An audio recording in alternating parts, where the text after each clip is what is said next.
Shabbat Shalom. I'm Robert Barr, and this is my brother, Eric Barr, and we are delighted to be sharing this Shabbat service with you. We certainly are. Good. And as you can see, the surroundings are a little bit different. Some of you may have seen we did a Shabbat service that we pre-recorded here in Eric's house. We're doing it again. We're actually doing two services. One that was already posted. This is the second. So we're here in the mountains of Southern California. There's a fire behind us because it's a little bit chilly here. I'm dressed a little bit different. Up on the hill here, they have horses and dogs. So if you hear some noises, it's part of the family, right? Mm-hmm. So we're going to begin with the reading, talk a little bit about OJC, light the candles, and then we have a particular conversation that I think is really important that we need to have. Put away the pencil and the paper. Put away the notebook and the keys. Set aside the shovel and hammer, rest. For this interval, no buying, no selling, no working, no laboring, no straining. Not living in the past, but planning for the future. This is a time for celebration, for joy, for mirth. We are here alive to rejoice in another Sabbath, another opportunity to be together. Grateful for our family and friends with no distraction. We touch and are touched. The great gift of the Sabbath. So those of you who've been part of ourjewishcommunity.org for some time know that we stream services. We stream services 6 o'clock Eastern Standard Time. Some people watch it live, other people watch it in the archives. The technology that allows us to do that also has allowed us in this situation to pre-record a service from a totally different location. This is actually only the second time I've done this. The first time was with Eric as well. To bring out a camera and to record a service in a location that we wouldn't have otherwise had access to, and to have a conversation with somebody who really wouldn't be getting to our studio. Doesn't get them to Cincinnati. It's hard for Eric to travel at this point. So this was a chance to have a conversation with an individual that we wouldn't otherwise have had an opportunity to learn from. But ourjewishcommunity.org is more than the technology. It's important because it allows us opportunities that our ancestors never would have had. But it's also about the language we use, the language of our services, that we talk about how we understand our religious perspective. And tonight, in a little bit, that's going to be our conversation. You'll understand more about in a moment. So I'm glad you're here. I'm glad to be with Eric. If you hear a dog barking or a horse in the background, it's just part of the experience that we're going to have tonight. So I'm glad you're here. We're going to continue with the candle lighting. It is here. I don't know that you can see it because of the way we're set up. It's a little bit different. So on this Sabbath, we create our moment in time. We pause, reflect upon our yesterdays and tomorrows, to renew our ties with family and friends, to restore our energies, to refresh our spirits. As the sun descends and shadows lengthen, the distraction of the day give way to the stillness of night. It's time now for us to see not with our eyes, but with our hearts and our minds. As the day gives way to evening, it is time for us to welcome the Sabbath. The candles stand before us, waiting to be lit. We recall our ancestors as we too seek to dispel the darkness and banish the cold, to bring glowing softness, warmth, and safety into our homes. May the dancing flames of these candles kindle warmth within our hearts, wisdom in our minds, passion in our souls. Baruch ha'or ba'olam, blessed is the light within the world. Baruch ha'or ba'adam, blessed is the light within each person. Baruch ha'or ba'Shabbat, blessed is the light of the Sabbath. And now with the big match. I like this. It makes my life easier. Remember. So this is, as I said, my brother Eric Barr, who's been an actor, playwright, movie writer, professor, chair of the theater department, theater, film, and digital production at the University of California in Riverside. He also, 3 years ago, had a major stroke. We talked about that event in a prior service. If you didn't get to see it, you might want to go back and look in the archives. I don't know exactly when it was posted, but you can go back and look at that service and hear the story. I had actually given a sermon in October of 2013 after Eric's stroke, talked about that. And then we did a service as a follow-up. And tonight, we wanted to have a conversation that really relates really specifically to our JewishCommunity.org and to Congregation Beth Adam and to the religious philosophy that we represent, this bold, progressive philosophy that brings in science, modernity, and recognizes that the notion of God changes over time. For some people, it's a meaningful term. For other people, it's a term that does not have meaning. And it's important that we deal with this in a lot of different ways. It's part of our life. It helps frame conversations. It oftentimes is a lens through which we see the world. It answers questions often about how we decide right from wrong. And in the case of illness, it can become very important. So as I said, Eric had a significant stroke, major stroke, in about 3 years ago. He was airlifted from Southern California and went to Stanford University Hospital. And there was really in touch and go situation, very much so. It was really, they weren't sure if he was going to live.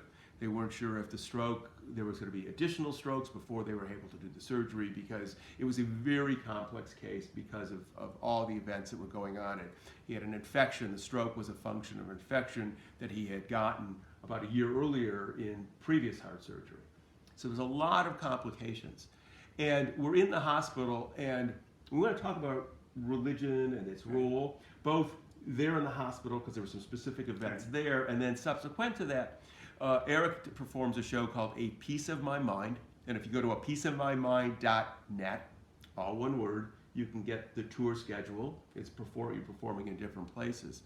But we'll talk about that piece in a second. Let's just talk about the hospital a second. So myself and our other brother had flown out, and when we came out, we didn't know how long he'd be in the hospital. And there was a point at which I needed an office. And being a rabbi, my first inclination was to go to the chaplain's office and say, I'm Rabbi Barr, I'm in the hospital, my brother's here, I need to make some phone calls. This is a place that I could sit, that I can have some privacy. And it's a function that they knew that you were a rabbi, and the chat. You were a rabbi. I mean, I knew. Did you have the stroke or did I? One of us did. So that I was a rabbi, and they said, oh, the rabbi's brother was there, and they wanted a chaplain was going to come. Right. And fortunately, I was able to intersect that chaplain, who actually had grown up in the same part of Detroit that we did. And he was a very nice guy, and I said to him, he said, well, you're a rabbi, I'm going to bring your brother prayers. Well, they came and they said, do you want a chaplain? I went, no, I have my own in the next room. And what did they say to you? They just looked at me. Well, that was the other problem. They thought oftentimes, because of your sense of humor, that you were having a psychotic episode. And the fact was, I was there, so you were right. So the chaplain and I talked, sweet guy, and I explained to him that we came from a very liberal perspective. Right. And he understood that, and he came and visited you. And He came and talked to me, yes. And what did you talk about with him? Because I thought he was... He said he wanted to read me some Psalms. And I happened to, before my stroke, I'd been preparing a class. I was teaching Shakespeare. And in the class, I have students do sonnets. So I happened to have memorized a couple of sonnets. And he said he wanted to read me some Psalms. And I said, well, I got something better. I got some Shakespeare I'll read to you. Mm-hmm. And so he read a psalm, and then I read him a sonnet. I gave him a sonnet. I delivered a sonnet, and he said, I like yours better, I think. Mm-hmm. Why? What was it? It was sonnet 29. Mm-hmm. Can you say it, Barr? I can. When in disgrace with fortune and men's eyes, I all alone beweep my outcast state, and trouble deaf heaven with my bootless cries, and look upon myself and curse my fate, wishing me like to one more rich in hope, featured like him with friends possessed, desiring this man's art and that man's scope, with what I most enjoy, contented least. Yet in these thoughts, myself almost despising, haply I think on thee, and then my state, like to the lark at break of day, arising from sullen earth, sings hymns at heaven's gate. For thy sweet love remembered, such wealth brings, that then I scorn to change my state with kings. So it's about someone who's feeling completely outcast and down and out of touch with God and with people, as I was feeling when I had my stroke. And I said, this sonnet really speaks to me. Mm-hmm. And I'd memorized it not because I knew I was going to have a stroke, because I just liked it. Mm-hmm. And I didn't realize, of course, what was coming and how on the button that sonnet was for me. Right. So I now use that sonnet in my show, and I close the first act with it. Mm-hmm. And it's also about friends, because it's when you think about your friends and family Right. that you. Happily, I think on thee, and I was delivering this to my wife. Yeah. When it was about the strength, it wasn't seeing your strength wasn't coming from heaven. It was coming from. No. And you began to explore that with him. Yeah, he liked the sonnets and thought he might begin to include some of them in his work. Right, because then a young chaplain was coming by. I don't know if you who. I don't remember. Okay, so there was a young chaplain who didn't know you and didn't know this whole story, and she was going to come in, and she had a prayer for you about how God heals people. And I said, I don't think that that's the prayer that you want to hear right now, given the fact that the state that you were in. Right. Was I correct? Was that a? Yeah. I mean, if she had read you that God was powerful and God could have changed, I might have said if God was so powerful, he should have showed up before the stroke Mm-hmm. and said, "This is what I'm going to do to you, but I'm not gonna."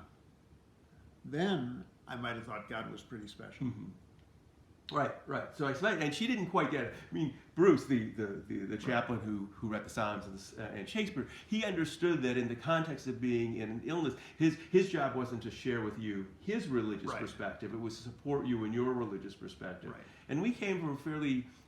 Our dad was a scientist; he was a dentist; he was an astronomer, Right. and we learned his approach to theology. And I actually ended up having a nice time with the first chaplain Mhm. because we exchanged ideas and we talked about Shakespeare and Psalms Mm-hmm. and poetry and language. And coping, because it really because Yeah. it was, I mean, you were in dire straits. This wasn't philosophic. This was real, Right. You were sitting in this hospital. At that point, you had lost your ability to speak at one point, or from the first stroke. You recovered it. You couldn't sit up without falling over.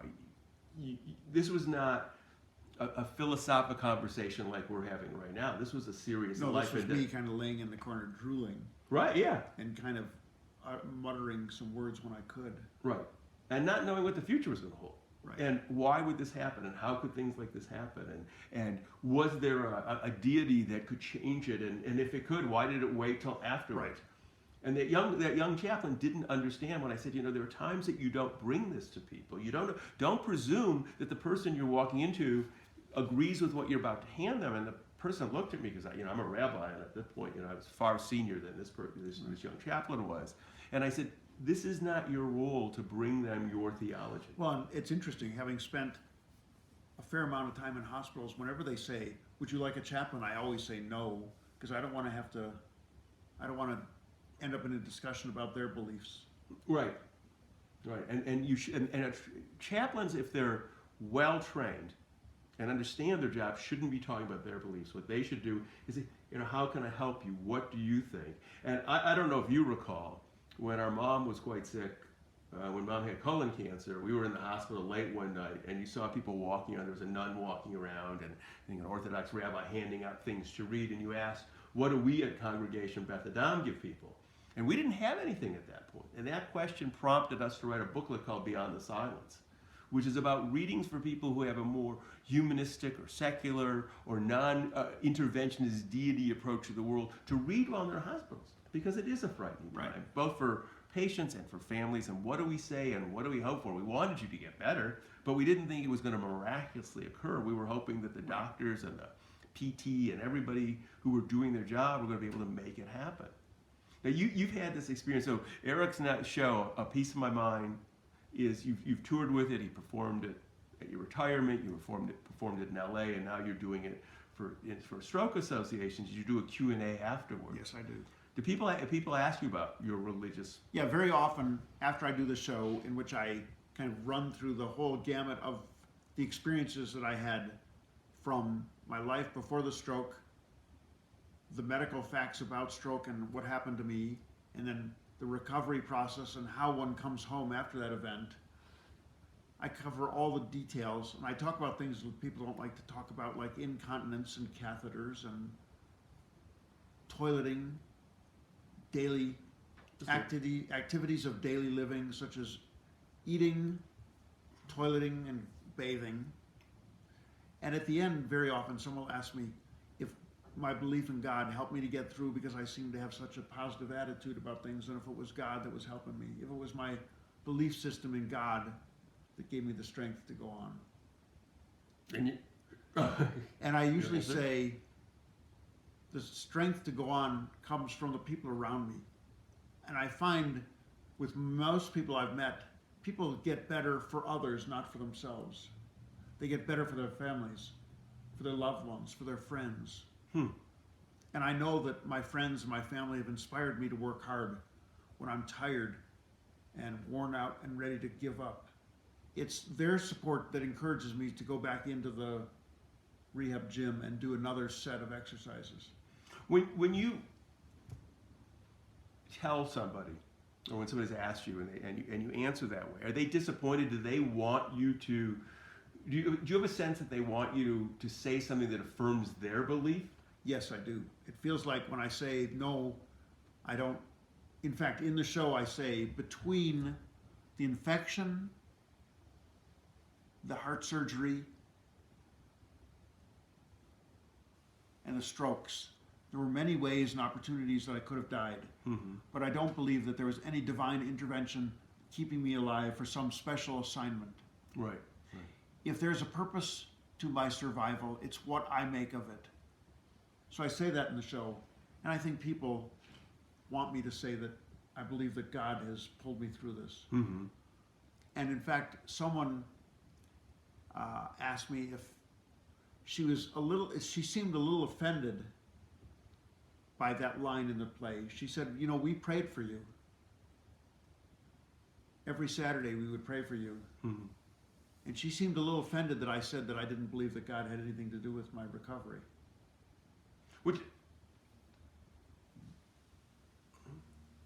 I think this is very important. The reason I wanted to have this conversation with you is very much this. I don't think this conversation takes place enough. I think there's lots of presumption about theology and about belief, and particularly around critical illness, that people use this. I mean, unfortunately, there are people who will get up and impose their theology on it. You also didn't think you had the stroke or the infection because you were bad. You were neither being punished, nor you weren't being punished by illness, nor were you being kept alive by divine intervention. This is just how life played out.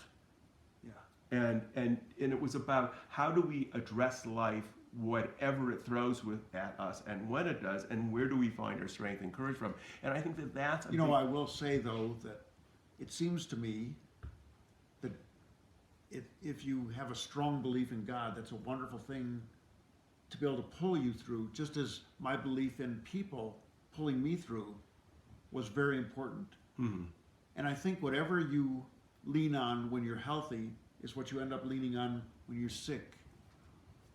Say that again. I think that's incredibly important, what you just said. I think whatever you lean on when you're healthy is what you lean on most when you're sick. So my connection to my students, my family, and my friends was very important to me. And it really pulled me through. I was going to do this show, not for me, but I wanted to give something to my students and my friends. So it was important for me to survive to do the show. And the reason I wanted to have this conversation is I think what you said about what we lean on when we're healthy is what we lean on when we're sick, is we need to understand our belief systems before we need to rely on them. I think too many people assume that, and too many chaplains, I think, oftentimes will use sickness in our hospital as an opportunity. It's not meant to be an opportunity. We should understand what we believe.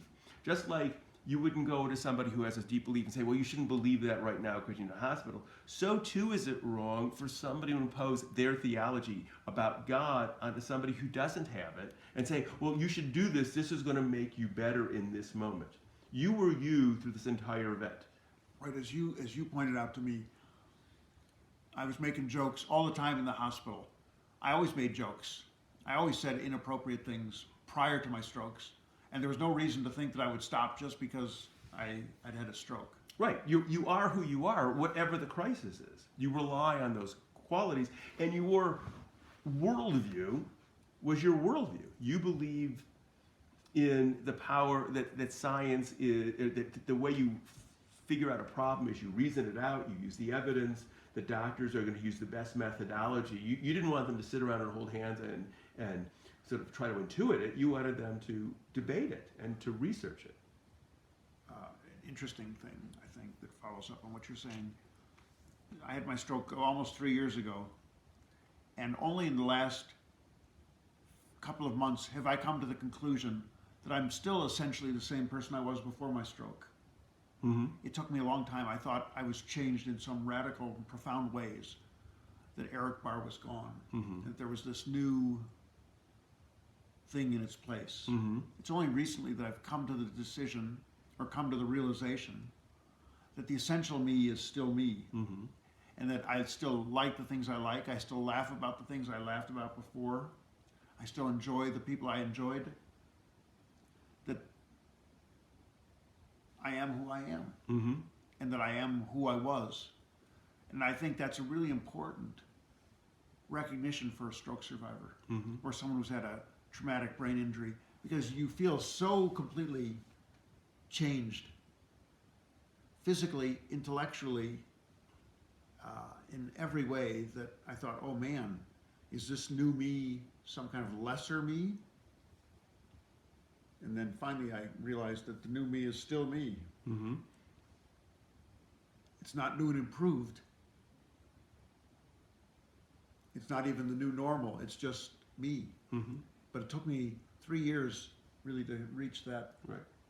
or not to reach that, but to kind of grasp it and understand it, Mm-hmm. and come to terms with it. Well, and it's been, I mean, I think that too speaks to sort of a critical illness like this. It's a journey, it's not an event. Right. I mean, it's taken, I mean, there's been a lot of steps. In fact, one of them, learning is how to step again. I mean, you lost the ability to walk. Absolutely. I mean, so there was just the beginning piece of just surviving, being able to do basic things. In fact, I was thinking earlier today that my next podcast, the title might be Everything Old is New Again. No, I like that. Learning to walk is new again. Mm-hmm. Learning to get on a horse is all new again. Driving is new again. And I experienced it much like I did the very first time I did these things. Mm-hmm.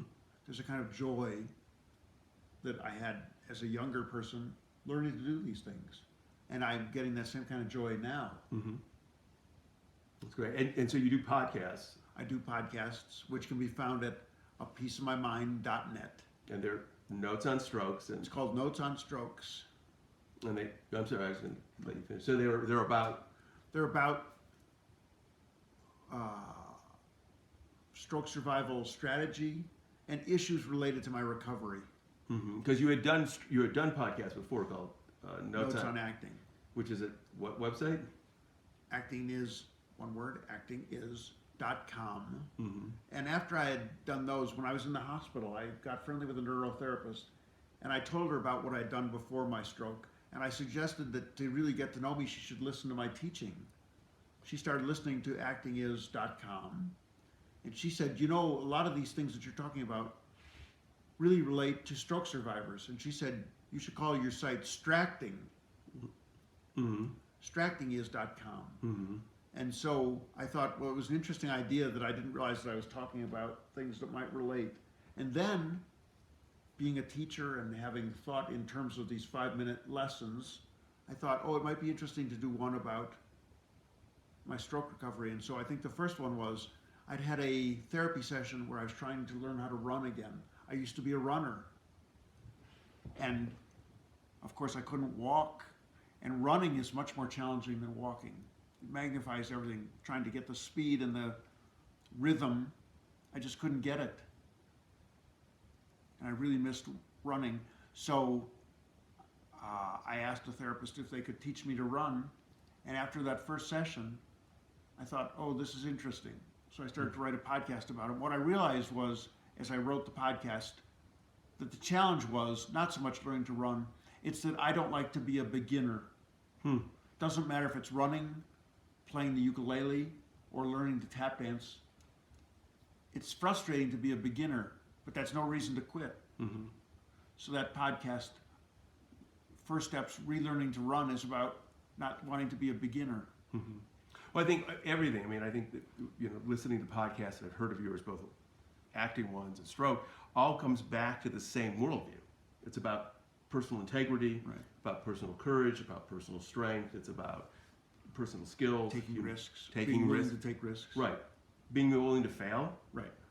and I think that that's why I wanted to have this conversation about religion and illness, because I think it's really profound. I mean, I watched you go through this. I mean, we've obviously known each other all of our lives. You didn't know me all your life. I came in No, for I knew you all of your life, although I don't remember much of it. And that you're willing to share this. I think, I'm hoping that those of you who are joining me here, obviously there's not going to be questions. I'm going to try to be on when we post this. Is that sharing your experiences and your insights helps others, because I think that's what we're about as a community, is learning from each other, having a worldview that allows us to address the complexity of life, understanding what we rely on in good times so that it's there when we're facing challenges. Right. So I appreciate you sharing it. I appreciate you sharing your home with me. It's always Oh, we fun. love having you here. Yeah, I like take care of the horses. Pretty good, reasonably good. Yeah. I'm pretty good with the hay. Pretty good with the dogs are easy. I mean, dogs are little. I've been playing with dogs all my life, but the horses, I'm learning. I've gotten better. They know me. It's interesting when I walk out. Scout comes and sort of follows me. Scout is real person friendly. Yeah. She follows anyone she thinks may feed her. Oh, that's why she thinks I'm going to give her food, which I do. So I'm really glad you're here. We're going to read we have a challah, or we don't have a challah. We have a challah reading we've talked about. So do you know what was your suggestion? Can you remember what we were talking about it? We live in a very rural area, and you're not going to find a challah up here. You might find a tortilla or a churro. And since challah is a CH word, and a churro is a CH word, maybe up here we should call it a churro. For Shabbat. For Shabbat. A Shabbat churro. There we go. Okay, so imagine there was one here. As the fingers of the hero intertwine, so do we join hands in our common humanity, sharing the fruits of our labor. We cherish that which has been created through human effort, through the work of our hands, the strength of the human spirit, and the vision of our minds. Our dreams are woven into the tapestry of time. We celebrate the accomplishments of yesterday and today, anticipating the possibilities of tomorrow. May the sharing of the challah strengthen our bond with others who walk upon this earth. Baruch Hamal Kapeinu, blessed is the work of our hands. Baruch Hazod Ha'adam, blessed is the vision of our minds. Baruch Lechem Ha'aretz, blessed is the bread of the earth. Then if you have some juice, some Gatorade, some more. Yeah, you keep hydrated, you drink a lot. That's been some wine. We celebrate the fruit of the vine and the bounty of nature as we lift the cup and sip from it. For we're part of nature, which gave us birth that continues to sustain us. Even as we depend upon nature, so do we influence its course. May, through the search for understanding, we've gained the knowledge to shape our world. Guided by the best of human wisdom and the compassion of our spirit, we accept the responsibility which rests upon us. May the taste of the wine, juice, or Gatorade upon our lips stir within us a reverence for nature and a respect. It does. It really does. It stirs something. It stirs something for you. Blessed is the life within the world. Blessed is the life within each person. So we say L'chaim, the life. So as we conclude this service, I encourage you to go to apieceofmymind.net. That's all one word. There you'll find Eric's podcast, notes on strokes. You'll see the tour schedule. You'll see a couple of articles about my recovery. Documentary. There's a link to our documentary called A Piece of My Mind. Mm-hmm. So there's and then the other website where the other podcasts are. Actingism.com. So you want to watch that. So share that with your friends. I mean, this is also this is part of what we're about, is bringing together people dealing with complex issues, because we all, at different moments of our life, whether it's personal or within our family, we face crises. And we need to have the strength and community and a philosophy that allows us to be able to address them and to cope with them as best we can. So I'm really glad that I'm able to share this Shabbat with Eric and with you. and encourage you to take a look at our Facebook page. I'll keep on posting things as we always do, and take a look at our website, ourjewishcommunity.org. And we close with our final words. May we know blessings those who are near, And those who are far. and we know blessings. Wait, say, you may we know blessings those who are near. May we know blessings those who are, and may the Sabbath bring its goodness to everyone soon, wherever, Yeah. wherever they are. Shabbat shalom. Shabbat shalom.